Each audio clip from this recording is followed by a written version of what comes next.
you would humor me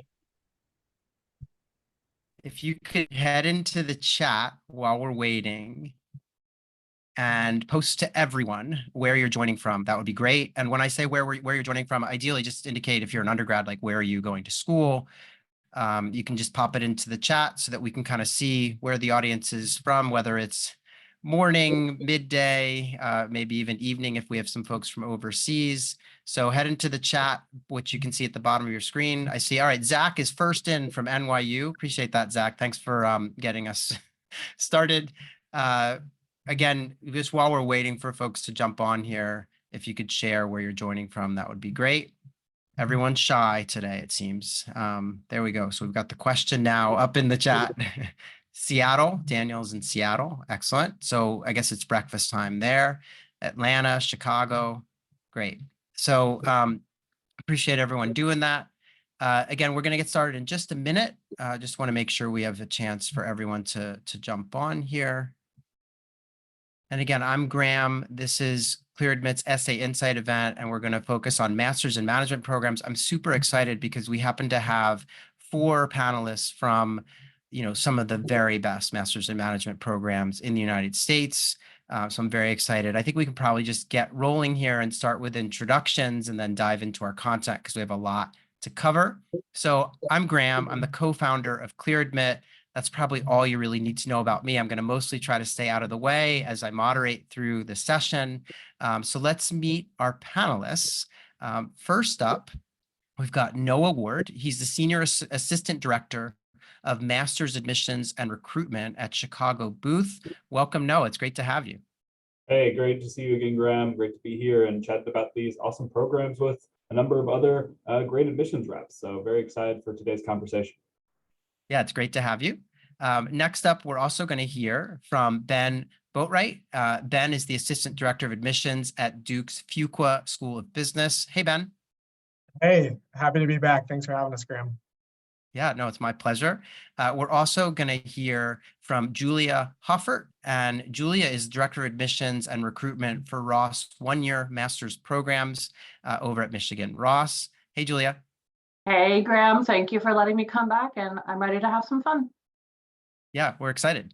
And then last but not least, we're just going alphabetically by school name, is Jerry Langfelt. Jerry is the Senior Associate Director of Admissions over at Northwestern's Kellogg School of Management. Hey, Jerry.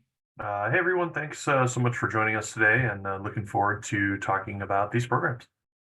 Yeah, excellent. So what we're going to do to start is have a question, kind of one sort of roundtable question for each of you. And obviously, if people want to add on, I'll leave the floor open a little bit.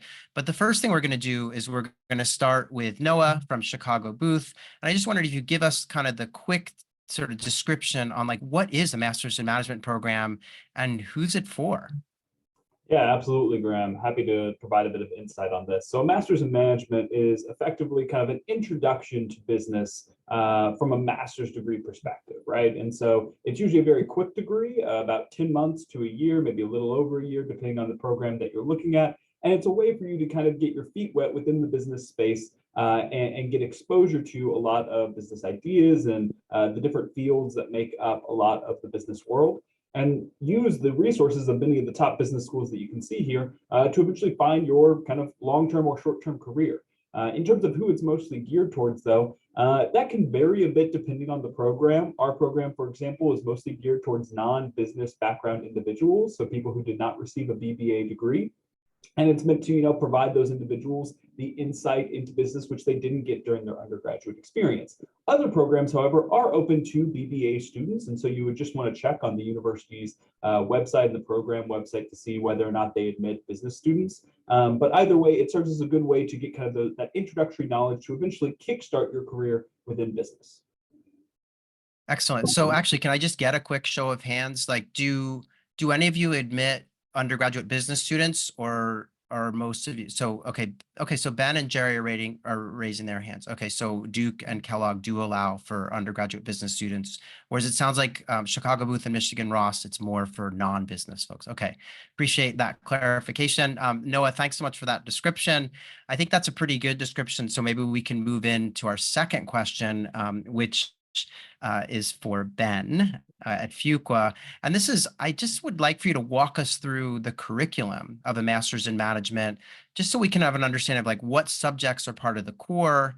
And then are there elective courses? And if so, like around what percentage of the course might be devoted to electives? Yeah, thanks, Ram. So kind of like Noah just mentioned, a lot of these Master of Management programs are going to be pretty condensed, most falling between like 10 months and 1 year. And so the goal of these programs is to get a high level of a core foundational business courses in that amount of time. Speaking specifically to Fuqua, our program's set, so we actually don't offer electives. It's 15 designated courses that touch on different areas such as accounting, economics, and finance. There are business communication courses that everyone will take to spruce up their IT skills or interpersonal skills and professional development. You go into a few more quantitative courses in like business analysis or spreadsheet modeling. And then we also offer courses in like marketing analysis, market research, strategy, and then supply chain. So the designation of the curriculum in these programs is to give students in the program a general sense of a bunch of areas of business and how that relates to the industries they're going into, and also how they can kind of tailor these skills to the skills they're bringing into the program. So over at Fuqua, the 15 courses will be taken over the span of 10 months. It does move kind of quickly, but the purpose of it is to get these students a firm grasp on business concepts in a short amount of time, so they're able to better approach the professional world, understanding these things through the business lens. Got it. That makes sense. I guess maybe we should go around really quickly here, because I just want to, it makes sense to me that in a condensed 1 year type program or 10-month to 12-month program, the lion's share of it's going to be devoted to all those great core subjects that you need for success in the business world. Does anyone vary though? Like, let's go, Noah, are there electives in your program, or is it more set the way Fuqua is? Yeah, so in tune with what Booth often does, we really lean into the idea of electives and shaping your degree. And so we have half of the classes that you take are elective based, but usually you base those off of the area of specialization you choose to concentrate in. So there is one general MBA elective people are allowed to take, but the 4 Masters in Management electives are usually within a general area of study that the person wants to focus in, whether that be marketing, entrepreneurship, data analytics, finance, and I think consumer behavior science. Okay. All right. And Julia, how about at Michigan Ross? How does it work there? So I feel like Michigan Ross would be like as if Booth and Fuqua had a baby. So there is very much a strong core curriculum based on what Ben talked about, right? The really huge business foundational skills. So we start a summer. So summer, there are no electives, but students do have the option of taking some electives in the fall semesters as well as the winter semesters. But I would definitely say that it's obviously a smaller percentage. And I think that much like anything else, there's a lot of excitement around them because they do have the opportunity to take MBA electives as perhaps one of their electives. But also we do open it out to the university at large. So if students want to take an elective, say in the School of Information or in the law school, they have that option as well. Interesting. Okay, that's great to know. And then Jerry, how about at Kellogg? Well, any differences there that you want to underline? Yeah, I would say the percentage of electives is similar to what you would see at Ross. For Kellogg, it's a smaller proportion of the overall curriculum. Most of our curriculum is pretty set, but all of our courses are MBA level, and a lot of our courses you'll be taking with our evening and weekend MBA students. So just a slight wrinkle on what some other experiences are that are being described here, but. Because it's a general management degree, we do want to make sure that you're hitting all of the areas in that space, and that's why it's pretty rigidly formatted in terms of the coursework that you take. Got it. Okay, perfect. Let's move on. We've got a third question here. Again, sort of a general question, and this one I'm going to ask of Julia at Michigan Ross. What do MIM graduates usually do after they graduate in terms of career placements? Sure. So if I were to talk by functions specifically, probably is going, I have a feeling Noah, Jerry, and Ben will all shake their heads yes to this, but consulting is a big area of interest and ultimately where a lot of students would like to see themselves going. We also see a fair amount of our students heading into the finance world, as well as marketing, sales, and also sort of what we would call general management. I think what's really interesting though is if we were to sort of look a little bit broader and look into the industries, That's where we see sort of the power of what a student has brought from their undergraduate, sometimes taking form in what industry they will sometimes land in. So in the case of some people who are, say, previously pre-med students, they might be consulting, but they might be consulting in healthcare. Or we have technology, and we have media, and we have financial services. So in that regard, what's really interesting is the diversity of the academic backgrounds are sometimes really pushing where the diversity of their industry also lands. Okay, yeah, and it sounds like, I mean, just as with, say, an MBA program, the list is long in terms of where people might go. I mean, that's one of the beauty, one of the great things I think about management education is how versatile it is and how many different directions you can go in. And I would also add to that, Graham, because I want to be super clear about that, is that what we really like is we see our students, you know, maybe they're not going to be the senior consultant at McKinsey when they leave the program. And maybe they'll be starting in a different type of consulting firm. But what we see is that because of this degree and the level of skills that they have built, the way they are able to progress to that type of position is a different track than a lot of people that might not have that degree to add. Got it. Okay, that's perfect. Anything that folks wanted to add to that, that maybe Julie didn't cover, or it seems like pretty broad? Okay. Let's move on. We have one more question in the sort of roundtable section here. And this one's for Jerry. And basically, I was just wondering if you could give us kind of a, a high level view on like, what are you looking for when you review applications for the Masters of Management program? And like, what are some of the characteristics of competitive candidates? Yeah, we see a nice range of applicants to our program. And that's really what we want. That's what we want our class to be. We want a very diverse class, and diversity looks like a lot of different things for us. It's certainly where in the world you're coming from. It's the type of undergraduate education you've had. We have people in our MIM program that have some more traditional business backgrounds or bachelor in business. It is kind of aimed towards folks that don't have that, because this will give you that sort of foundation that you might be looking for. So we have a lot of people from STEM degrees or from liberal arts degrees. We have people with music degrees that enter our MIM program.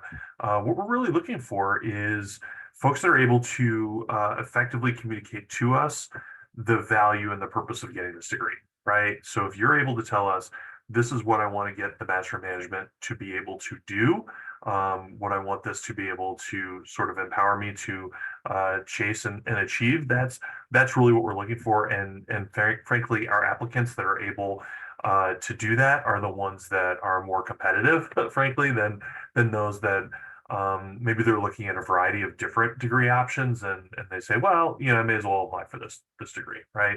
What we're really looking for are folks that are able to kind of tell us that story of how this degree is going to help them. Certainly, we're looking for people that can handle the rigor of the program. So, we'll look at your transcripts, we'll look at your test scores. We also are interested in folks that have some internship experiences. Those are very, very interesting to us. We want to be able to see maybe your ability to do some of the work that you're looking to learn more about, and then take that and pivot into the workforce. So just a couple of different areas. We're also looking for leadership potential or demonstrated leadership. A lot of times you see this in extracurricular activities that you maybe got involved in your undergraduate experiences, but certainly anything you're doing outside of school as well, in an extracurricular sense, is very, very interesting to us. So it's kind of a shotgun answer to the question, but I think that there's a variety of different ways that applicants are able to sort of stand out for us as we're reviewing applications. Yeah, I mean, it sounds super holistic, which Absolutely. is great. And yeah, anyone wanted to add to that? Or, I mean, that was a really good, a good job of explaining the different things you're looking at. I would just say A+, Jerry. That's 1000% on board. Yeah, so we got all the components there, academics and maybe some internship experience, extracurriculars, leadership, all these things that come into play, as well as diversity of experience and everything. So, all right, this next section that we're going to get into now, I want to just give each of our panelists a moment to talk a bit about their program. And in particular, your tasks. So we're going to start with Noah. We're going alphabetically again. So Noah, we're going to start with you. And your job here is to introduce us to one aspect of this master's program that you wish to highlight.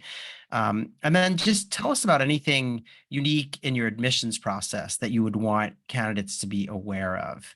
So I'll give you the floor. Just, yeah, give us your thoughts on those two matters. Sure, I'll start with the back half because that's perhaps a little bit of an easier one in terms of the unique aspects of our application process. It's pretty straightforward. I think one thing I'll highlight is that there is no application fee this year for the Master's in Management program, so you can apply without having to pay anything, which is always a huge boon. Additionally, we do have GMAT or GRE waivers for those who fill enough requirements in terms of GPA and quantitative courses taken.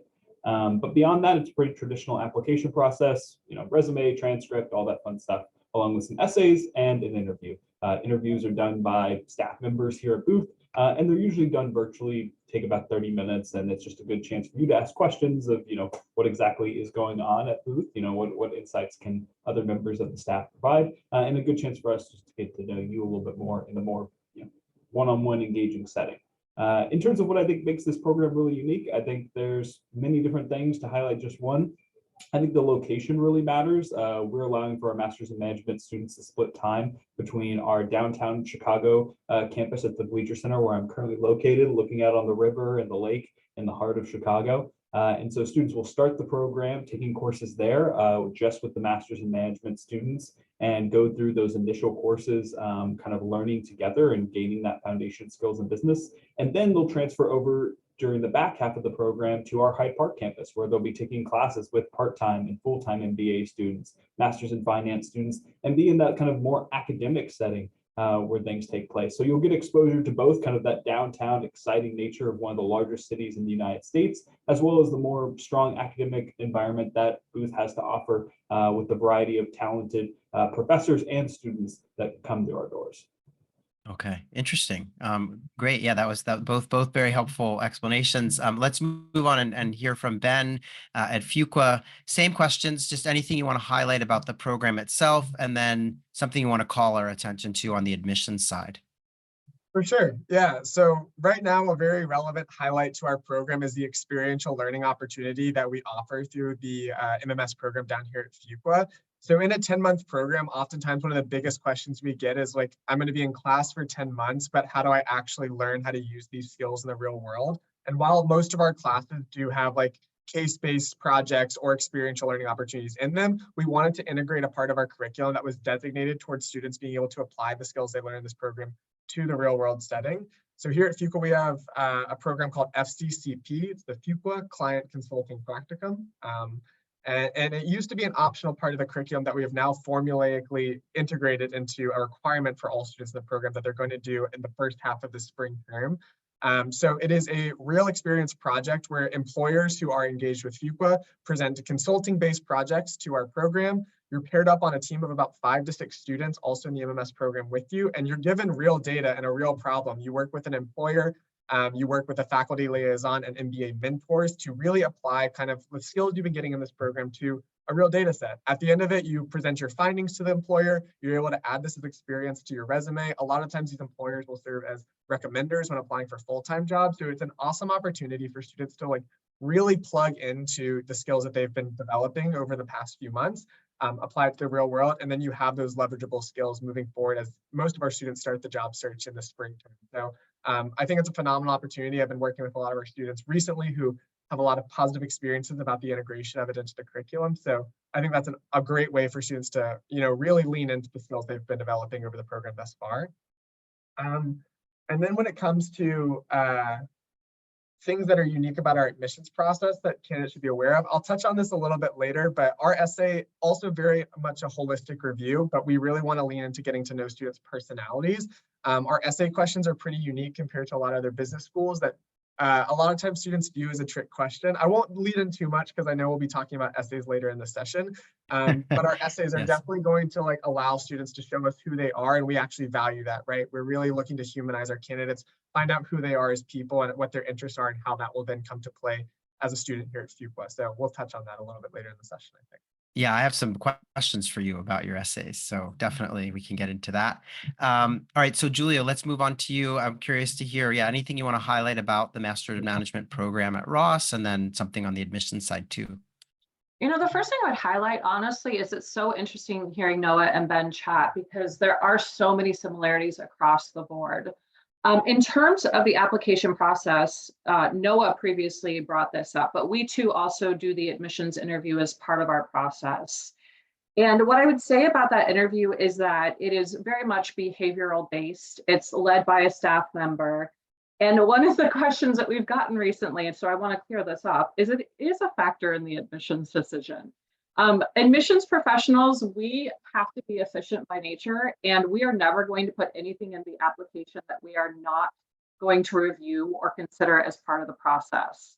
Outside of that, we do have a GMAT or GRE waiver policy that's strictly based off of the undergraduate cumulative GPA.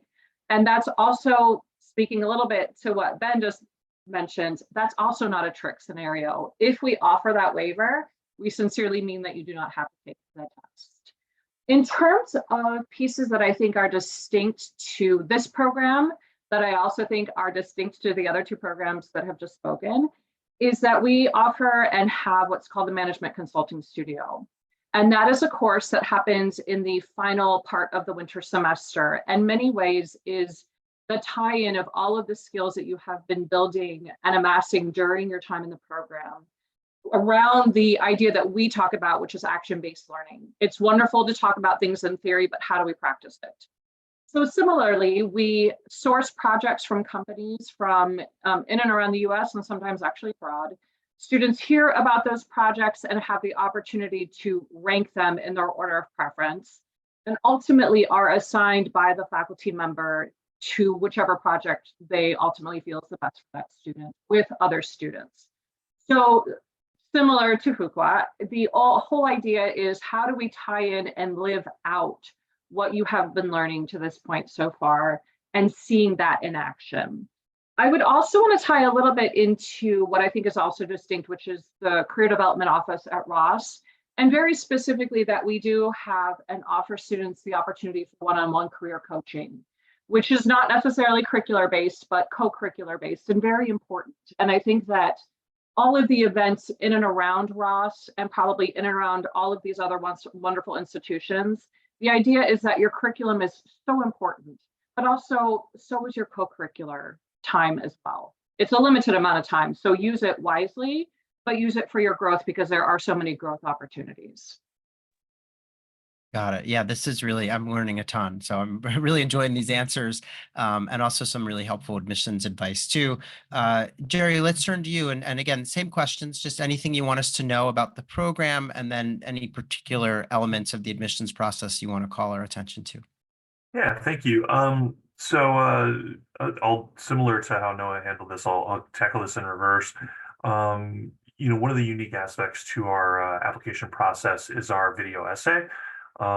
This is a part of the application where, we ask you to record your answer to 3 questions that you'll see. And I know we'll talk a little bit more about that in the essays section of the panel today, so I won't go into a ton of detail, but I will say that that is very much an important part of our application, something we care very deeply about, which is why it's on the application. And then I will also highlight our test waiver.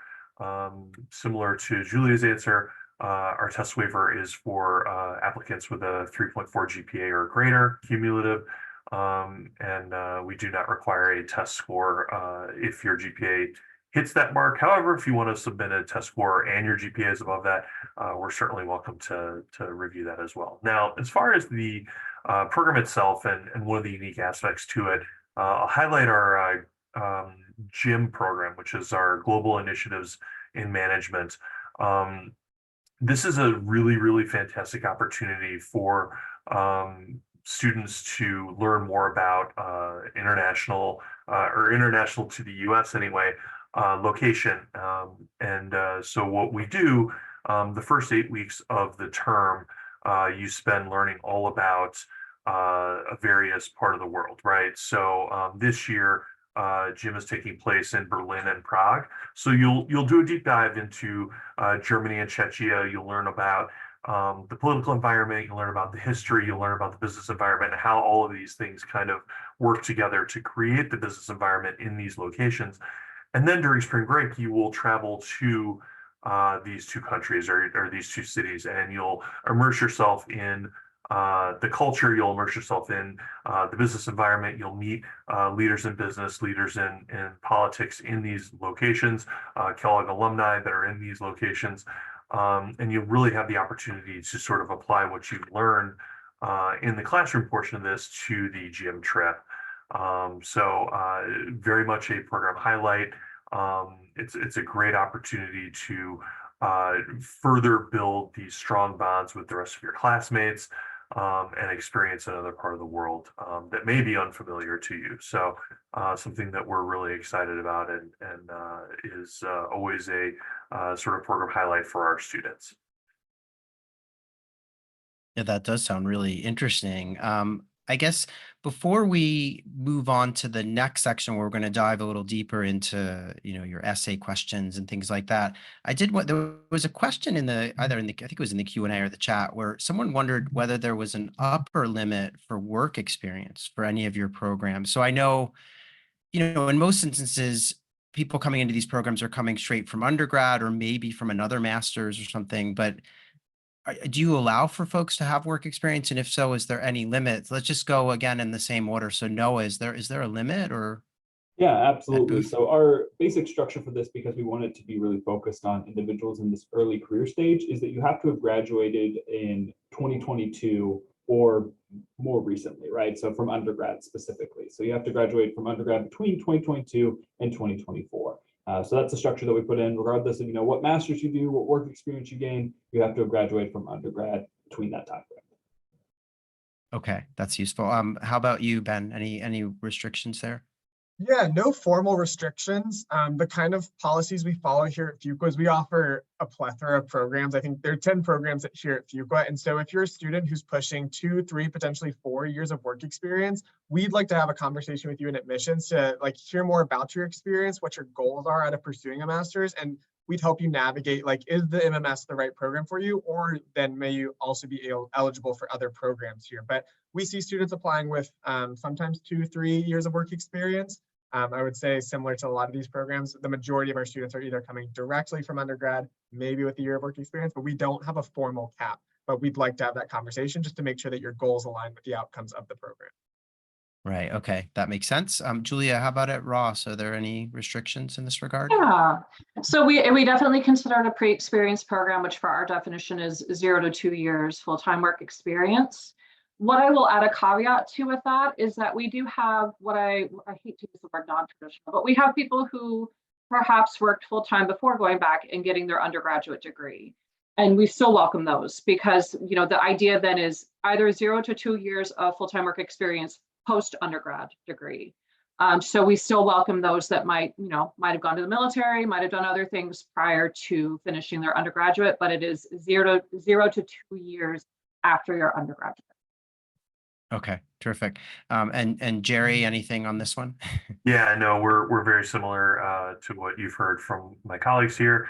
2 years is the upper threshold of postgraduate work experience that we would be looking at. If you have more than that, then really we're probably going to encourage you to look at one of our MBA programs as being a better fit. Yeah. Similar, I think, what Ben was talking about. And the vast majority of our applicants are coming right out of undergrad. Okay. All right. Super helpful. So for this next section, we're going to do a little bit of a deep dive into the essay questions. So we've got a slide or two for each of you with your essay questions. And what I wanted to do is, Noah, again, we'll start with you. If you could just pick one and talk to us a little bit about why do you ask this question? What are you looking for, and any advice you have to someone who's going to tackle it? Yeah, absolutely. Well, I'll take the first one because I feel like the second one's just very open. I'll go ahead and say, like, there's no wrong answer to the second essay topic. Just kind of go with where your heart leads you in terms of sharing information about yourself with us. But the first essay topic is we're looking for some very particular kind of responses. And it's basically asking, how will the Booth Masters in Management help you achieve your immediate and long-term career goals? So that's really two key factors there, right? First, you want to be able to express your short and long-term career goals. And then you also jointly want to be able to express why the Booth Masters in Management program is going to help you achieve those goals. So what about this program really stands out to you? What about the curriculum? What about the professors? What about the career services? What about the student life is going to help you achieve those long-term goals? At the end of the day, business schools are pretty vain. We love to hear why you want to attend our university, not just get a master's in management in general. And so this is a good place to express what is unique about the Masters in Management at Booth that really stands out to you and that you like. And so those are kind of the two key aspects. If you can hit both of those in that 300-word limit, then you're doing a great job. Okay, and I want to keep you here because I have a question about that second essay. I guess I'm just kind of wondering, to what extent might candidates want to map their outside interests or, traits to possible involvement on campus when they arrive? So, or is it really just meant to be limited to the candidates sharing just information about their background and things they do? Yeah, there's no harm in making that sort of link, but I would also say that there's not like a major benefit to it either.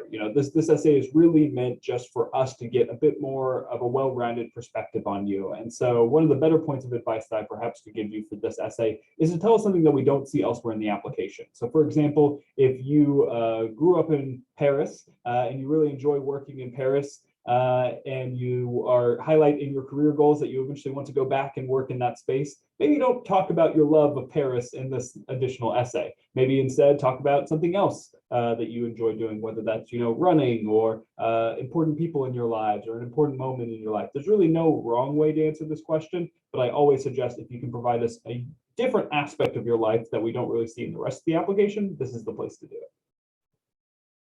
Okay. All right. Very helpful. All right. Moving right along. Let's talk with Ben. Same rules here, Ben. We've got your essay questions. Now, I think we have a second slide for you, so you can tell us where to go if you want to talk about the second essay. So we've got them both here. But yeah, where do you want to go here? I'll probably choose the first one just because that's where I naturally get the most questions about our application, is the 25 things essay. Yeah, no, that's a great place to start. Yeah, so this is our longer essay as a part of our MMS application, and it is described as a 25 numerical list of items about yourself, and it could be anything, right? There's no bars on this. It's supposed to be more lighthearted, which often comes back as like, is this a trick question? Like, should I be regurgitating professional or academic accomplishments? We will always divert to saying no. Kind of like Noah was just talking, this is kind of the opportunity on Fuqua's application where we want to see things about you that we wouldn't see everywhere else. I think when you start thinking about your application strategically, you have to start thinking everyone who's applying will be submitting a transcript, a resume that looks generally the same as it's a pre-professional program. And so when it comes to like how you can stand out in the application process, especially at Fuqua, this is how we as an admissions committee actually tried to get to know students and like who they are. So I always encourage students to put things here that we wouldn't see elsewhere. Obviously, if you have a super cool fact from work or from school that you'd like to highlight here, it's a great opportunity. It's roughly a 2-page essay. And again, facts can vary in length. We tell students to be strategic with that. So if you want to have one that's maybe 3 or 4 sentences long, you can also have some very simple ones like I've been to 7 continents, or I've run 3 marathons in 4 states. Like you can make it your own, but this is a place to show like who you are, where your interests lie outside of school and work. And we also encourage students to get really creative with it. So students will include YouTube links. Students will include project links to things that they've done. A lot of students include pictures. So it's designed to be fun, which I know seems counterintuitive sometimes when you're in the throes of applying to master's programs. But truly, it's how we like to humanize students. It's how we like to get to know you a little bit better. And it's designed to be an activity of sorts to learn more about yourself and share that with us. We also have to do this essay as staff when we get here. And I will say the biggest note I give to students when prepping for this essay, it's not something you can put together in 24 hours. Like, you think you know yourself that well, you'll sit down to write this essay, you'll get to about fact number 9, and you'll start asking yourself, am I the most boring person on the planet? So it benefits you to maybe take a week or two to piece this together and really like ask your friends and families, like, what's unique about me, what's different about me, or something I can include on this, because oftentimes they know you better than you know yourself sometimes. So it's a good practice in like learning a little bit about yourself or relearning about yourself as you go through it. So it sounds like really good advice in terms of, maybe not trying to come up with all 25 things in a single sitting. Maybe keep a journal or some list on your phone of like whatever comes to mind as you get it. Yeah, this is fun. And I can't believe you guys do it as a team too. That's really great. So as a way to learn about your colleagues at work, which is terrific. I want to ask you a quick question about your second essay, which we have a slide for here as well. I was just kind of wondering, any advice on how to research all of this, like beyond just like, obviously people can go to your website, but do you have any advice about like, what if you want to dig kind of beneath the surface a bit and really kind of get into some of these things? How would you do it? Yeah, for sure. So obviously our website has a well of information that students can kind of dive into and figure out what exact opportunities are here for them. However, this is, again, a way for students to show, what are they going to do when they're here at Fuqua and they're not in the classroom and they're not searching for jobs, right? We want to figure out how you're going to engage, whether that's in the Fuqua community, the larger Duke community, or even the Durham community for some people who are interested in that. I think one of the best resources that we push out on a lot of marketing fronts, or we're very eager to engage students with, we have a pretty robust current student admissions ambassador team. So just this year, we had 24 admissions ambassadors for our MMS program. We do our best to represent, again, a diverse perspective of where students are coming from and stuff like that. But if a student ever talks to me saying, I'd like to learn more about the program, I'm happy to talk to them all day about, the admissions process, what school is like, but we have a team of students who work with us who are able to speak to the application process, which is still very fresh for them, the life as a current student here, which is still very relevant, and then how they engage outside of the classroom, whether that's in Durham, at Duke as a whole, or just here at Fuqua. And so we're very eager to, ask our current students. They're available on LinkedIn or email. We'll connect you with them, but they work with us and are very excited to talk to you about, life here at Durham. So again, it's more open-ended, but it's just a way that we're trying to get an idea of, to see what students would do when they're not, in class or working on school or applying for jobs. How do you see yourself kind of engaging in our communities? Okay, excellent. Super helpful. Let's move along and talk with Julia at Michigan Ross. Again, we did the same thing. Got your essays here. Do you want to pick one? We have there are 3. So just tell us where you want to go and we'll give you the floor. Sure. So I want to pick essay 2. I'll take essay 2 for 300. So I'm picking this one, and in part because it's interesting hearing Ben chat.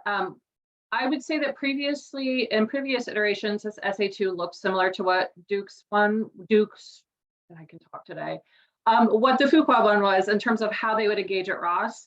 But unfortunately, what we ended up getting was simply a list that looked like it was regurgitated from our website. And what we really decided was, we want to know what students have done previously, because we think that previous behavior is indicative of future behavior while they're at Ross. So we want students to dive into recent ways that they have engaged and made an impact in their community. I think all of us here on this panel care very deeply about student engagement and people who will embrace the entirety of their experience at their school, but also embrace the entirety of their community opportunities at their school. So this essay really looks to say, tell us what you've done, tell us how it's made an impact. And it's really interesting to see the variation in themes that we see, because then we get to a little bit more insight into what is important to the student in the scope of how they engage and make an impact in their communities. That's really helpful. Yeah, I was going to ask you a question about that, this idea of like, how do they mix that? So I think you've done a great job of putting that to rest. Very, very useful. Let's talk about the first essay, though. I do have a question there. I just wondered, there's kind of 2 components to it, right? There's this notion of them sort of defining what are the short and long-term goals and how's the program going to help, but also this sort of what led them to the degree in the first place. And I just wondered, do you have any advice on like, how do they balance that in terms of content? I mean, they only have 300 words. Like, how should they split it up, or is it totally up to them? I think, I wouldn't say there's a magic ratio here.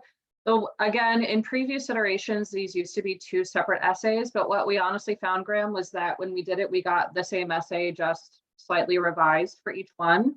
So we kind of mushed them together because in many ways, they are complementary. So we want to know what your goals are, or even if you don't necessarily have very specific goals, but perhaps a vision for your career track, how this program and how you got to this point of deciding to pursue a graduate degree in business. So it's just allowing us a little bit of insight into your why and how this particular program and a pursuit of graduate degree in business really fits into your scheme.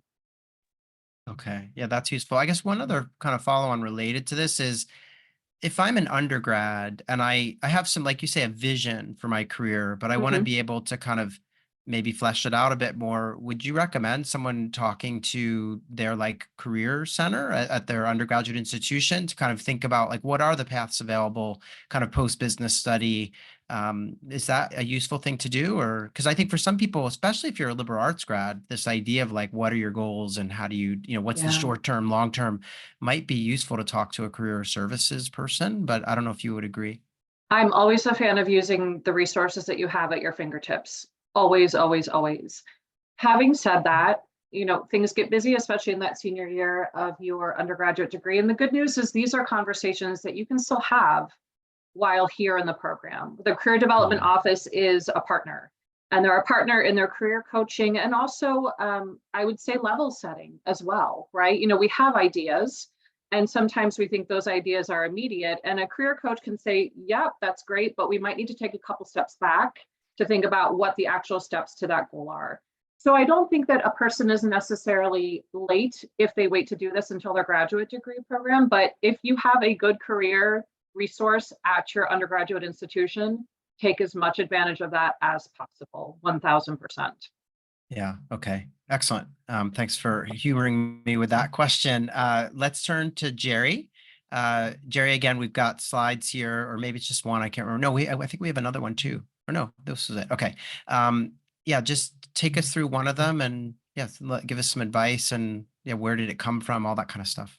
Yeah, for sure. I'll focus on our first essay, and I think this is kind of our more,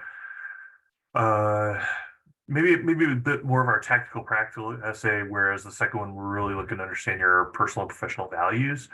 So for the first one, really looking for you to kind of talk about something where you've had to overcome a challenge. And I know it's kind of right there in the essay. Strong recommendation is that you use a tool like STAR, for those of you that are aware, situation, task, approach, and result. And really you use that to kind of organize what it is you accomplish. Things that we're looking for here, we're looking for evidence of team skills, your ability to work with others. It's a very, very important part of the Kellogg experience. And our culture, we're very, very team heavy, team focused. So we want to see evidence of you being able to do that. Also evidence of you exhibiting leadership, if that's demonstrated leadership or even leadership potential. Where did you kind of step up in this situation or example that you're sharing with us, and how did you use that to bring maybe a diverse group of experiences or perspectives to bear as you look to solve this issue? So, I kind of a lot of different ways to approach this. Obviously, this problem or challenge can be something in a professional setting. It can be something in a classroom setting. It can be in an extracurricular setting. The setting is up to you, as long as it's meaningful to you. But we want to understand your ability to kind of work with others and bring different ideas and backgrounds to bear as you look to overcome this challenge. Okay, yeah. So I want to, before we move on, I have some other questions, but this essay in particular, you just said something that got me thinking about.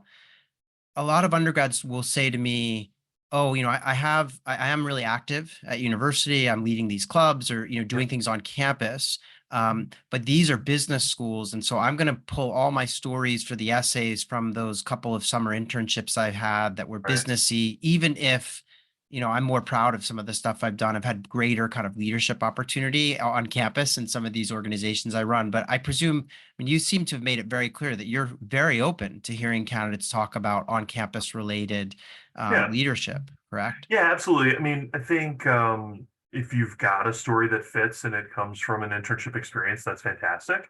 But I would say don't shoehorn it. Then you're going to start to lose a little bit of the authenticity. And I do have a bit of a soapboxy thing I want to share about authenticity. So please don't let me forget. But that's the story you choose is up to you, and we want it to be meaningful to you. We're going to get a better story from you if it's something that's more meaningful to you, and if that experience happens to be a personal experience or it happens to be one in an extracurricular activity you are engaged in, that's totally in bounds. Okay. So essay number 2, I did have a question about, and that is, I was sort of wondering, how far back can one dig for kind of evidence here? So is the idea that this should be pretty based around kind of college activities, college experiences, and later, or could they dig into if there's something that's happened to them when they were much younger, like in high school or even in childhood or something? Like, is that fair game? I mean, it can be. This is really going to be it's going to vary by applicant, right? Yeah. Um, I would say there's sort of a if maybe there's a sort of 2 by 2 matrix, right, where one axis is looking at recency, and then the other axis is looking at impact. Kind of look at something that's going to intersect in those areas where you're able to. So I mean, the higher the impact, the further back, maybe it makes sense to be able to be willing to go. If it's a lighter impact type of event or something like that, then maybe we'd be looking for something a little more recent. Um, Okay. and, Yeah. and I'll just give a couple of examples, and I want to be really clear. We're not looking for any sort of tragedy or anything like that, so don't try to shoehorn that. But I had a great essay from someone that overcame a situation where they were a refugee, right? And that happened when they were very young. So that's one thing, but that's unique to that person. Totally in bounds, right? For someone that maybe doesn't have some sort of traumatic experience in their background or anything like that. Um, More recent is great. Uh, it's not something where we need it to be. As I said, we're not looking for a trauma essay.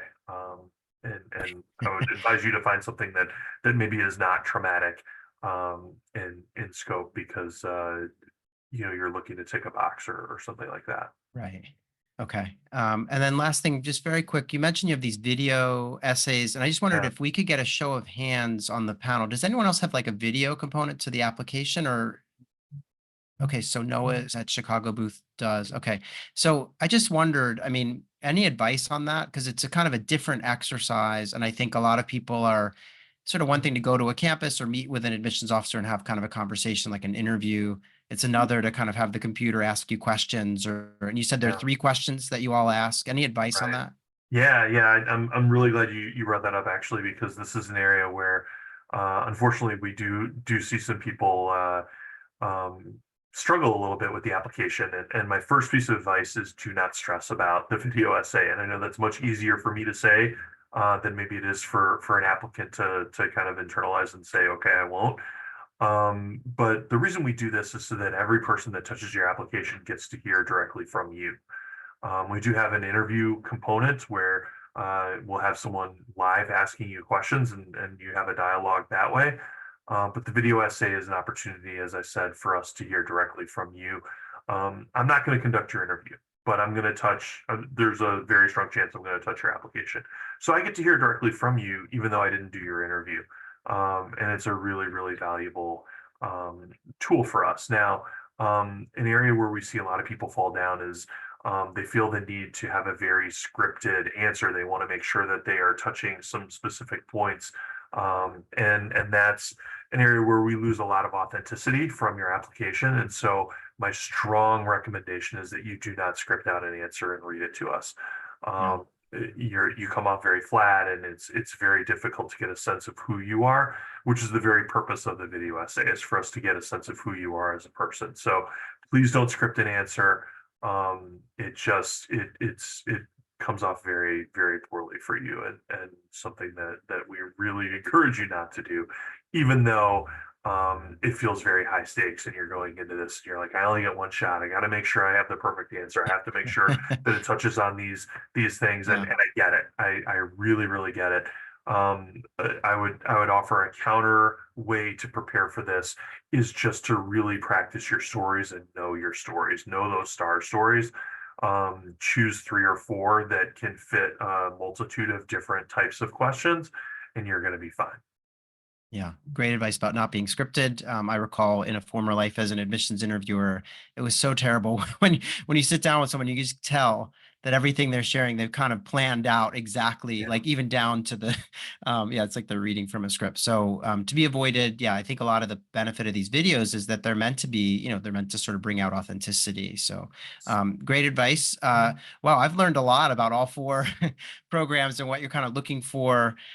We have one more thing we wanted to do as I know we're approaching the top of the hour, but there's one more kind of what we call our lightning round. And I'm going to go backwards alphabetically because I'm feeling for Jerry, who's been sitting at the end of the line all hour here. So we're going to go backwards. Jerry, just one tip that you would offer to someone who's applying to Kellogg's Master's of Management. Yeah. I'm so glad you're asking this, because this fits right into my soapboxy thing that I wanted to share. Please limit your use of AI in writing your application. I've read so many applications this cycle that are very clearly AI written essays, and I understand the allure. I understand the attraction of it, and frankly, I'm not going to tell you not to do it. Or not to use AI. I think AI can be very, very generative AI. Things like ChatGPT can be very, very helpful in starting to write your essay. And I get it. And I've actually used it to start to write formal letters or things like that. Not really at work, but other areas. But when you tell AI to write an essay for you and then you copy paste it into the application, it's not an essay from you. Right. And so we're not getting, I mentioned authenticity with the video essay, and that's so critical to the application process and for us to get an authentic understanding of who you are as an applicant. If we're not getting that from you in the application process and the essay, it's really, really hard for us to see who you would be as a student in our program. And if we cannot see you as a student in our program, we're not going to give you an admit decision.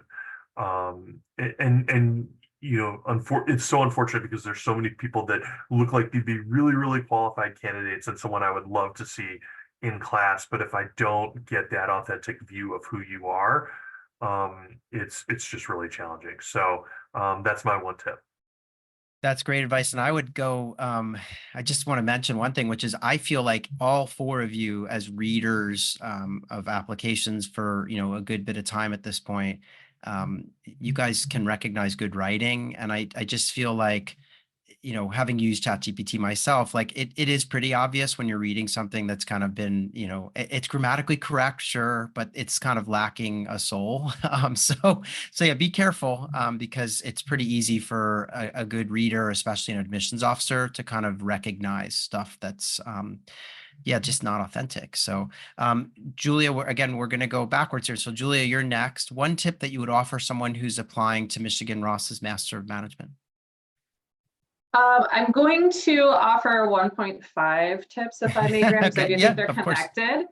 Yeah. So my first tip is that after you have amassed your materials and you're about to press submit, to kind of take a step back and either put yourself in the role of stranger or ask someone that you're close to read these materials, because I think a lot of times obviously our bias is to know things about ourselves and to understand ourselves very well. And a lot of times what I really want students to think about when they're looking at their application materials is, do these capture a full picture of myself? Because it is your first step into the doorway, so to speak. It's your first impression. So either take a step back and read it as if you've never read it before, or ask someone that's close to you that you trust to read it to see if, again, and kind of touching a little bit to Jerry, what just said, is it authentic? Is it really you? Or is it an AI overly forward language version of you that doesn't really speak well? Then the second 0.5 part of that is myself, Noah, Jerry, and Ben, as admissions professionals, are trained with our eyes to see gaps. If there are gaps in your application, if there is a semester where you really tanked, if there is something that is potentially problematic in the viewing of your application, give yourself the opportunity to somehow address that directly, and with an eye to how you were able to work through it and what you learned from it. My worst thing is to see people who have, 10 withdrawals on their application or on their transcript. And it's almost as if they hope we're not going to notice. We're going to notice. That's our job. So have your things looked at by someone you trust, including yourself, and also address the gaps. Yeah, that is well said. I like to say you never want an admissions reader to have to play detective, because, just also, I remember these folks are somewhat crunched for time, right? So they're reading through everything. And if there's some kind of mystery in your file that we can't figure out, that's not a good sign. So I'm guessing, do each of you raise your hand if you have a place for like an optional statement or optional essay? Yeah, all of you do. So there's no reason not to address something like that. I'm really glad you brought that up, Julia. Moving right along, Ben, what's one tip you would offer someone who's applying to Fuqua? Yeah, I think in like today's world, when it comes to applying to master's programs, the bottleneck of like the research phase, the application phase, the actual matriculation to a program phase is pretty narrow. I think when you start doing a Google, you find all of our programs and then more about things that could be interesting or appealing to you. My suggestion for any student who's at the point of research where you're like, I know I want to apply to X schools, whichever schools those are, be intentional about connecting with those admissions teams, right? Like we offer a myriad of virtual events, on-campus events. We do one-off visits. If you are coming to campus on like a random Tuesday, we'll accommodate that. Phone conversations, and then as well, again, like I mentioned earlier, our admissions ambassadors can connect with you as well. But that is the best way to get information about schools, about the programs, and about like where you might be seeing yourself for the next 10 months to a year to 15 months, whatever it might be. So I say to anyone who's like getting to the point of like, I'm ready to apply and I think it's these schools that I want to consider, be intentional about reaching out and about, making connections within that school, whether it's through the admissions department, current students, alumni, whatever it might be. But that's my big suggestion to anyone at that point in the process. Yeah, that's great advice too. We've done a lot of research at ClearAdmit that shows that candidates who reach out and connect with a current student, have those conversations or connect with admissions, they do better in the admissions process because they're, as you say, they're being intentional about learning, and that shows through in the file. Noah, we're running low on time, but I wanted to give you the floor. What's one tip that you would offer someone who's applying to Chicago Booth's Masters in Management? Yeah, definitely. I co-sign all of my colleagues' thoughts and everything. But one big thing that I would emphasize is just be yourself. There's going to be no better application than the application you offer because it's going to be the most holistic. It's going to be the most full. Don't try to pretend to be, the perfect booth applicant. This is our first year of the Masters in Management program. We don't even know what exactly that might look like yet. So don't try to pretend to be something along that way. And the same goes, I think, for all of these other schools. We are interested in getting full individuals. We're interested in seeing individuals who want to just be a part of our program and bring their unique selves. And so if you express that through kind of your applications, through your interviews, that's going to be the best application you can possibly put forward. So just be yourself. Excellent.